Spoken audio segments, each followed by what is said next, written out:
A podcast? Did your radio show get canceled?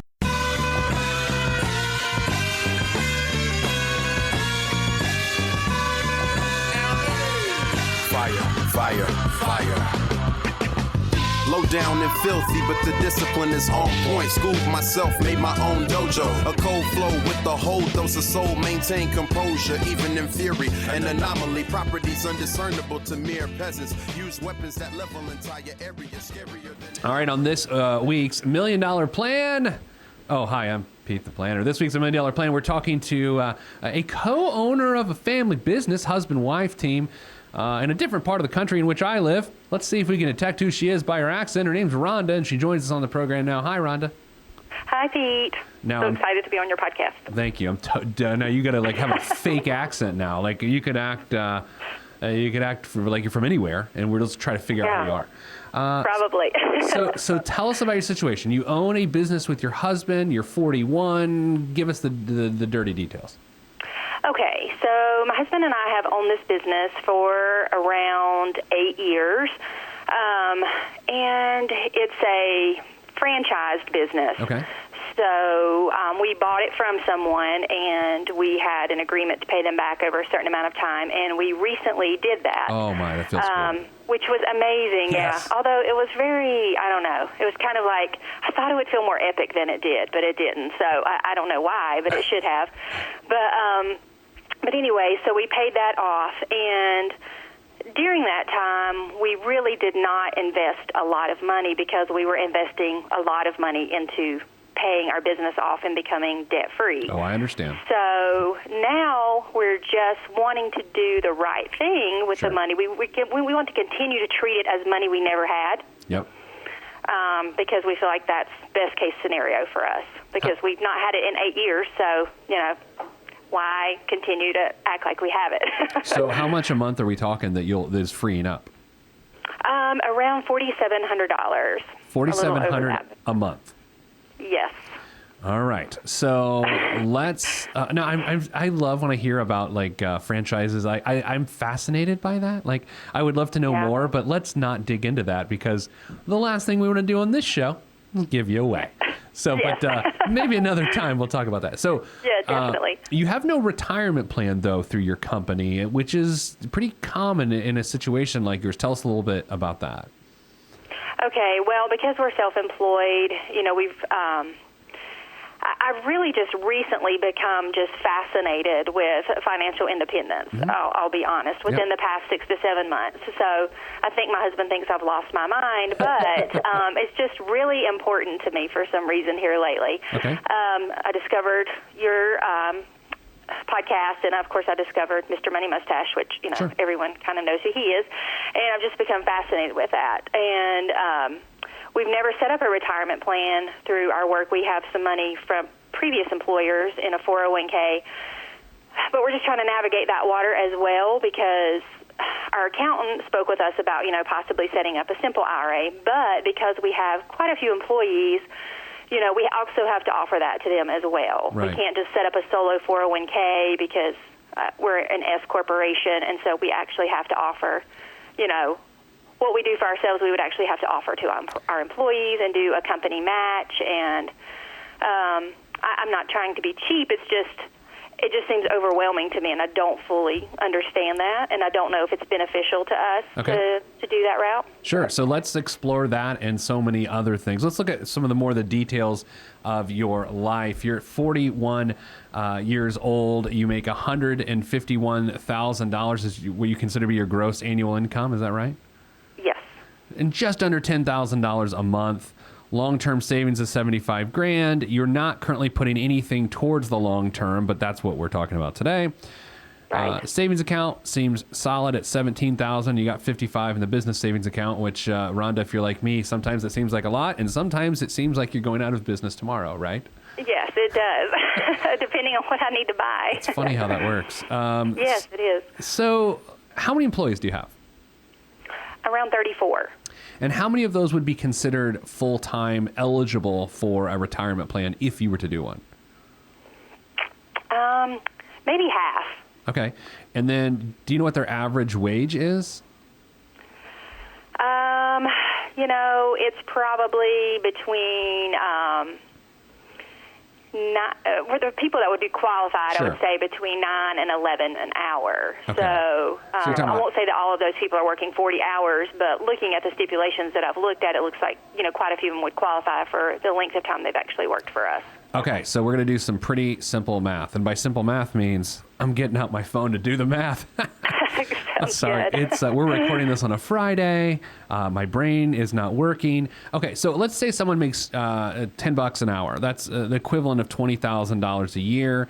If you did a required match for their account, you're matching 3% of $20,000, which is $600. So you're talking about $600 times 17 employees. It would cost you $10,000 roughly if you were to set up a simple for the benefit of you and your husband putting away a ton of different money. Now, I'm going to be very honest. I'm no longer in the securities business. I used to be, and I used to know all the ins and outs of testing and all these sorts of things and top-heavy plans. I'm not sure with a simple if you get in trouble if you're putting on too much versus they're not putting in any, even though you're matching. I don't think that's the case. I think that's more of a 401k thing. Right. But I think this question comes down to 3 elements. Number one, as it stands right now, you're really, this sounds weird, but you're putting away nothing for the future because you're fresh off of paying off the debt. So that's not going to work, right? I mean, Right. No, it's not. Number two, you have $4,700 a month to work with. Yes. And if you want to think about it this way, are you willing to put away $3,900 a month? Okay, $3,900 a month for yourself, and $800 of it, from a cash flow perspective, would have to flow towards that $10,000 a year you're putting towards people's matches. Because to efficiently save $4,700 a month, you're talking about tax issues. You can't shelter enough with just Roth IRAs. I actually think it could make sense to do a simple, despite the fact that it means you're coming out of pocket 10 grand, because it could be more efficient than other methods of savings. But before I completely say that's what you should do, I want to look at it from a couple other perspectives. What else am I missing? Okay. Do you have any other short-term financial goals? I would like to take some of that money and put it towards my son's college fund. Okay, how old is he? Which he's 11. Okay. So I only have like $1,000, a little over $1,000. So obviously I need a lot in that college fund. But, and that was another question because in North Carolina, I should have not have said that. But anyway, where I live, the 529 plan is not great. Yes. And the tax, there's no tax benefit to it. Okay. So not sure what to do about that. Well, that's what I was either. looking up right now as we talk, if there were any tax benefits. But if you know the answer to that already, sounds like you do. Yes, no need there for are me to not, look up. unfortunately. So, okay, he's 11. He's got 7 years left on that. What's your housing situation? We have a mortgage, 30-year. I'm trying to think how long we've lived here. I'm thinking it's like 7 or 8 years that we've lived here. No refi so And- far, so you're 23 years in? Yes, 23 years, and and even some of that money we even discussed, should we be paying down our mortgage? I know that that's like one of the $1 million questions as well, Sure. Can you make more in the market versus the 3.5% I'm paying on my mortgage? I don't know, but I do, and the answer is yes, but Yes. but it's not guaranteed. I mean, that's where people Right. get tripped up in that question. yes, it's a very difficult one for me to answer for myself. So Okay, so what? Tell me about retiring early and becoming. It's the financial independence, retire early. It's called FIRE. That's what a lot of people Yes. really get into. Tell me your thoughts on that, and I also want to know how much of this has your husband also adopted, or how much of this simply looks like a thing that he views as your hobby. Well, I think he definitely is interested in it, but maybe not as interested as myself. Okay. For me, being the type of role that we have, I constantly feel stressed. Like Okay. I just feel so much pressure that I'm like, I don't want to do this for, until I'm 65 years old. Right. And he does not get as stressed out as I do. So I think he's kind of like, I don't see what the big deal is. I think it's fine, So there's a little difference there, but I think he's just happy that I want to save a bunch of money. That's so nice, I think that's a win-win for him. But eventually we would like to release our businesses to someone else. Mm-hmm. I would say that, and I feel like that's also part of our retirement thought process too. Like, we would have that money as well. So okay, let's explore that. First of all, I like the way you said you're going to release your businesses to someone else.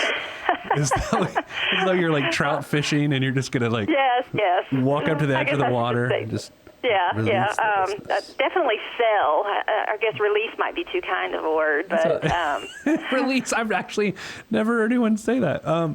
So how much did you buy your business for? It was close. I want to say around $450. I assume that's $450,000. Yes, and there's more than one of them, so it wasn't just one. There's several. And is there a reason to believe? Okay, now this is where we get into wild speculation. Okay. 20 years from now, okay, we're fast forwarding 20 years. Is there a reason to believe that it will only still be worth $450,000, or does it make more sense to say it'll be worth more than? More than. Okay. Because they are more, they're more successful now. Okay. Because of previous ownership, so. So they are definitely more financially successful. Okay. So it's kind of determined on that. All right, here's a weird question, maybe the weirdest of the day. Is the business, the industry? I don't like when people say industry. I like. Have you ever heard someone say that? It's really annoying. I don't. But it's no I'll good. say industry. The industry, is it one that can really sustain itself in the form that it currently is over the next 20 years, where you don't run the risk of basically running a typewriter factory, if you know what I mean? Yeah. No, I don't think so. It's been around a long time, and I don't foresee that changing in any way. Okay, it's not like a taxi cab company and like Uber and Lyft are going to kick it out. Okay. No. No offense, taxi cabs. I mean, it's probably been around for 40 or 50 years, I would say. I haven't even been around that long. I know.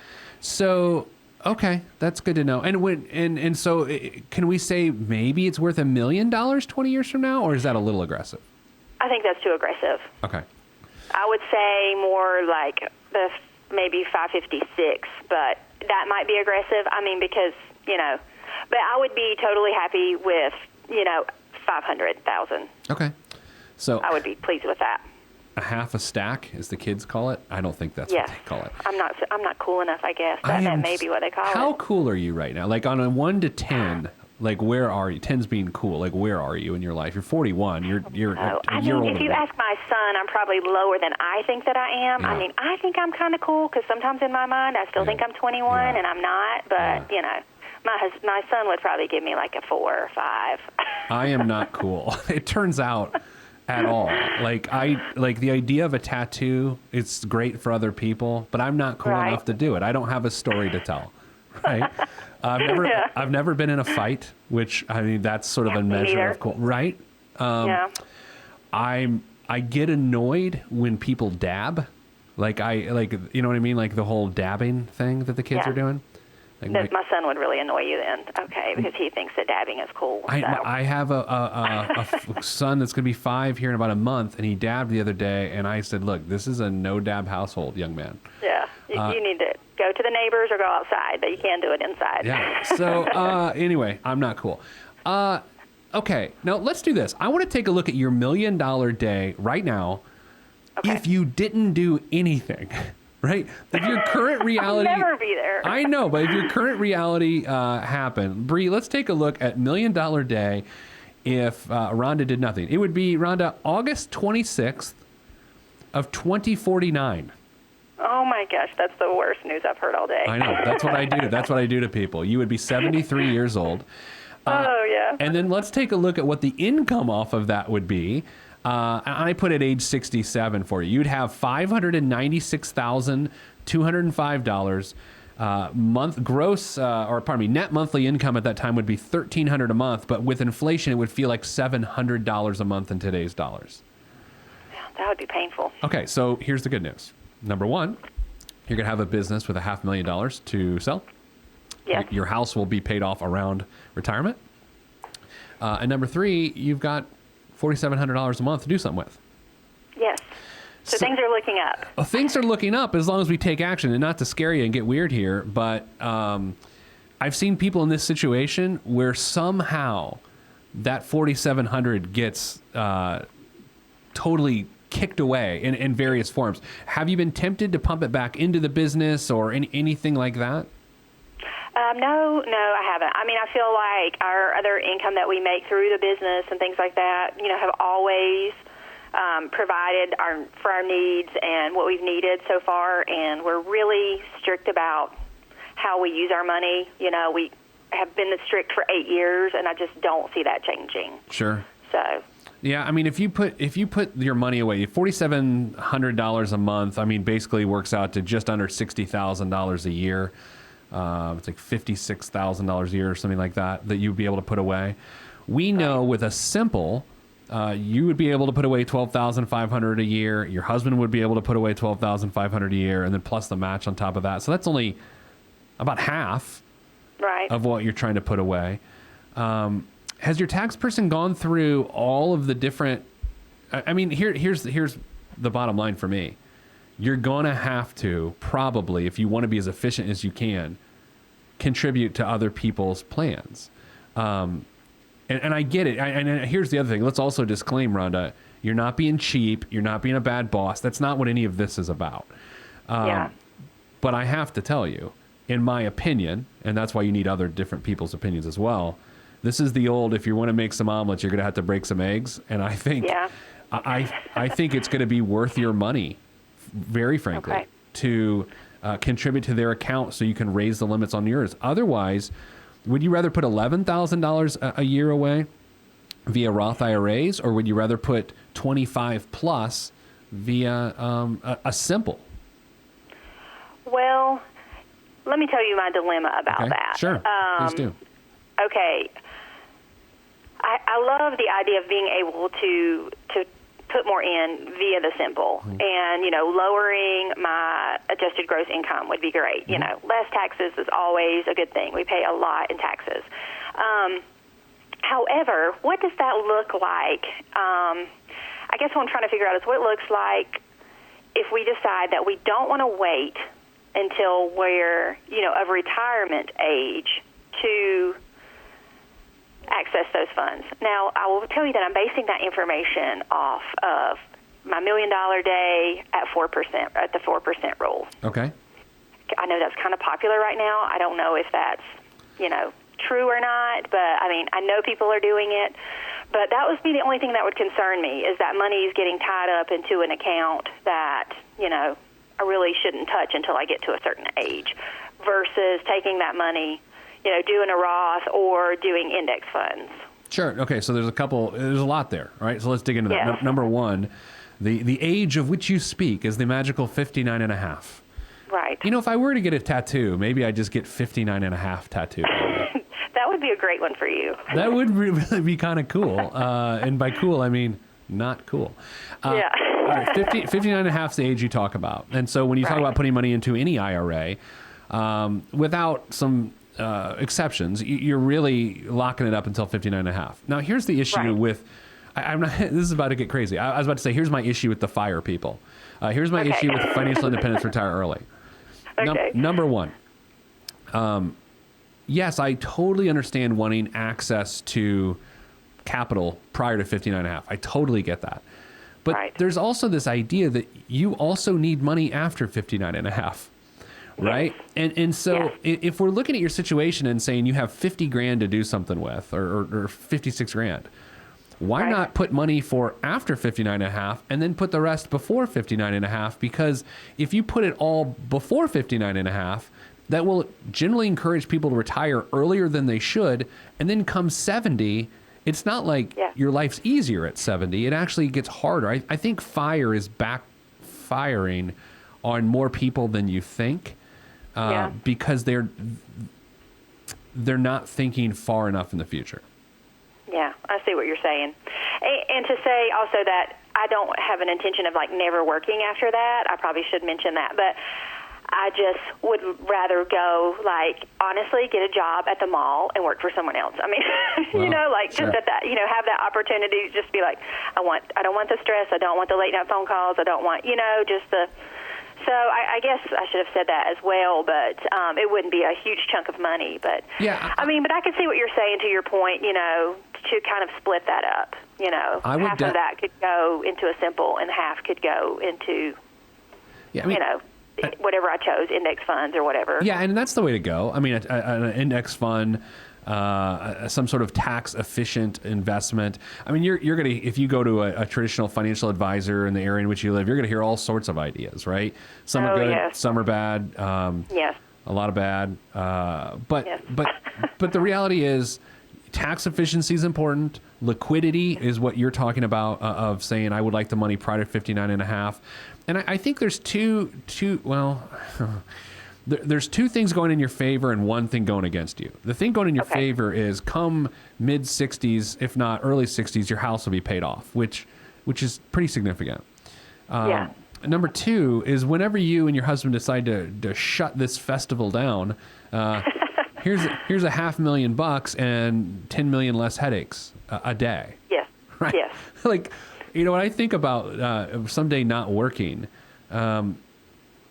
I have to admit, as a business owner in a pretty complex business, like part of it is like, I can't wait to not worry about that. Yes. Oh, yes. man. I'm going to start daydreaming here during your show. I know, right? I could definitely do that. But here's the one thing working against you is you're going to have a ton of cash flow because you already have a ton of cash flow. You have some assets built up. When it comes to not having your son's education fully funded, you're going to get punched in the teeth for that because... Yeah, and I definitely want to allocate some of that money to that, so I'm just not sure how much. And that's the tricky part of this. Let's say you said, well, I want to do Roths instead of simple. If you did that, then you would try to say, well, then we could also use that money for college, which then also defeats the purpose of having the money in the Roth to retire early. Yeah, I definitely don't want to do that at all. Yeah, I think you're going to have to. So if a 529 is tax efficient generally for 2 to 3 reasons. Number one, if you get a tax benefit on the contribution, which in the state in which you live, you don't. Right. You get tax deferral, which is very important. You don't pay taxes as it grows. And you get tax-free withdrawals, which is sort of the third, if it goes to college. So you get those last two things. So you still need to use a 529. But where you're going to get stuck, Rhonda, and where every parent in your situation gets stuck is, what if your son, A, gets a scholarship, B, doesn't go to school, C, goes to a cheaper school, or anything in between, and then you got all this money jammed up in a 529. So you're almost going to have to monitor that thing pretty closely, get money into it sooner rather than later so it can grow. Okay. But then on the last 2 to 3 years before college, that's when you're really trying to figure out who is this soon-to-be man who used to be a boy who still lives in my house, and what's his path? Yeah, You know? Definitely. Yeah, your situation. Yeah, I definitely don't want to overfund it, but I don't want to not have enough either. So.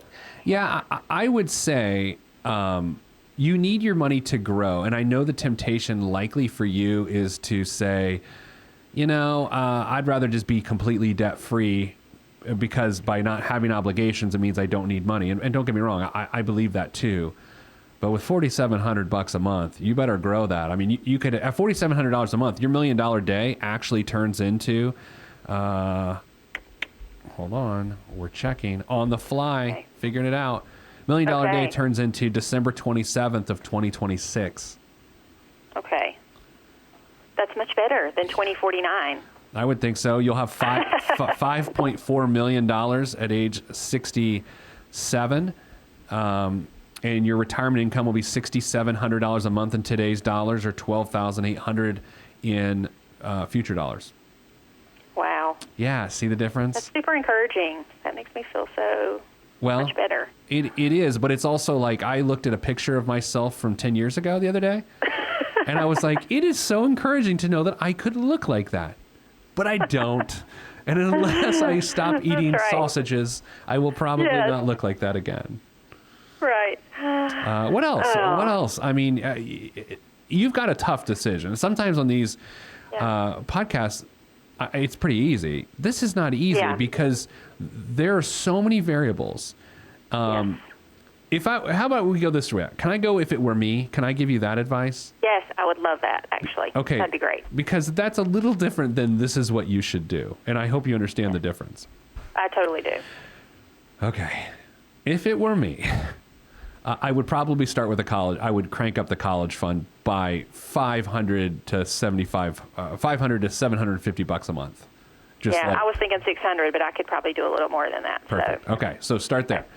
Number two, I would talk to your tax advisor, and I would probably go with a simple. But you should fully explore a 401k, and a because a 401k you could even get even more money in there. The issue is at the wages you're paying on those full-time people, they're unlikely to contribute, so you're going to have some top-heavy issues where you're not going to be able to put in as much as you want. Okay. Explore all areas of that. I mean, there's retirement plan people that watch and listen to this program, and so they're all screaming into their computers right now. Pete, you're an idiot. You should know this stuff. You know what? I used to know this stuff, but I don't anymore. Right. So that's what So if it were me, I would probably start up a simple, so I could put $25,000 away a year instead of 11. Okay. And then the rest, the balance, I would probably put in a tax efficient index fund. You know, we had the CEO of Betterment.com on the show not too long ago. And they do something called tax loss harvesting, which can be really important when you're trying to do tax efficient investing. Right. So that's something I would consider, because whereas you're going to get a tax bill likely every year on that index fund, if you have tax loss harvesting, it minimizes the amount of taxes you'll have.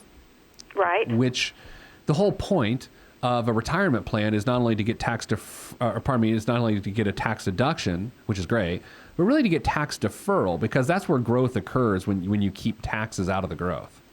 Right. Okay. And then other than that, I think it's a matter of not growing your lifestyle as your business increases. So you're at 100. Bree, what's the income again? Can you bring that 151 gross? Is that what it was? Yes. Okay, so 151,000 gross. How much will that go up over time, or is that going to be pretty static for a while? You know, it has gone up the past few years, although I don't see it making a huge jump. I mean, maybe another 10, if that, but I honestly don't see it making, huge jumps after that.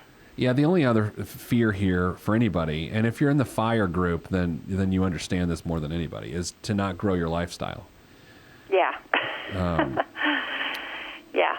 Every year I keep paying more taxes, so yeah, that's it's not fun. But like I said, I don't see it raising much more than that.